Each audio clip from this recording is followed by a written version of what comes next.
भारतीय सेना न सिर्फ अपने देश को बचाने के लिए जान पर खेलती है, बल्कि शांति दूत बनकर पड़ोसी देशों में बसे नागरिकों की भी रक्षा करती है। ऐसा ही एक उदाहरण था 1988 में हुआ लिट्टे के उग्रवादियों के खिलाफ मिशन। इंडियन आर्मी ने शांति सेना बनाकर श्रीलंका में फंसे भारतीयों को बचाया था।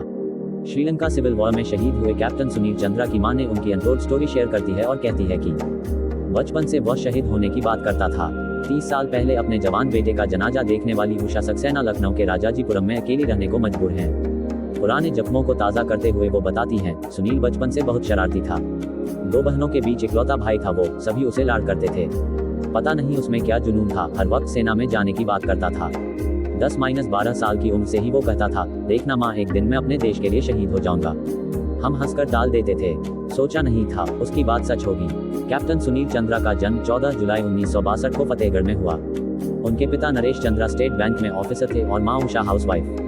3 भाई बहनों में वो सबसे बड़े थे। पहली पोस्टिंग कुपवाड़ा। सुनील ने लखनऊ के यूपी सैनिक स्कूल से इंटरमीडिएट किया है। 12th के बाद उन्होंने NDA ज्वाइन किया था। उषा बताती हैं, उसने 3 साल पुणे और 1 साल देहरादून में ट्रेनिंग की। वो 21 साल का था जब उसे श्रीनगर के कुपवाड़ा में पहली पोस्टिंग मिली। पोस्टिंग के कुछ वक्त बाद उसे भारतीय शांति सेना के तहत श्रीलंका में तैनात कर दिया गया। तब liberation tigers of Tamil LTTE का काफी आतंक था। भारतीय सेना के हस्तक्षेप से वे काफी गुस्से में थे। घायल पैर से रेंगते हुए किया था 50 साथियों को रेस्क्यू। उषा बताती हैं, कैप्टन सुनील पैदल सेना की 5 मद्रास रेजिमेंट में कंपनी कमांडर थे। उनकी यूनिट अनलकोडाल में तैनात थी। उसे उग्रवादियों ने चारों तरफ से घेर लिया था। सेना के पास मात्र 2 ग्रेनेड बचे थे। एम्यूनेशन पहुंचाना बेहद जरूरी था।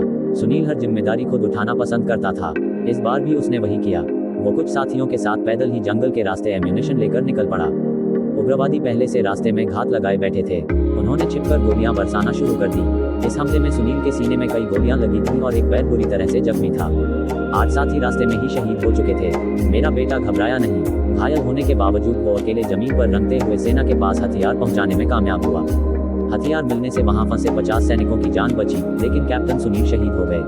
कैप्टन सुनील के इस अदम्य साहस के लिए मरणोपरांत राष्ट्रपति ने वीर चक्र से सम्मानित किया गया। आपको क्या कहना है भारतीय सेना सुनील के बारे में कमेंट करके जरूर बताइए। जय हिंद।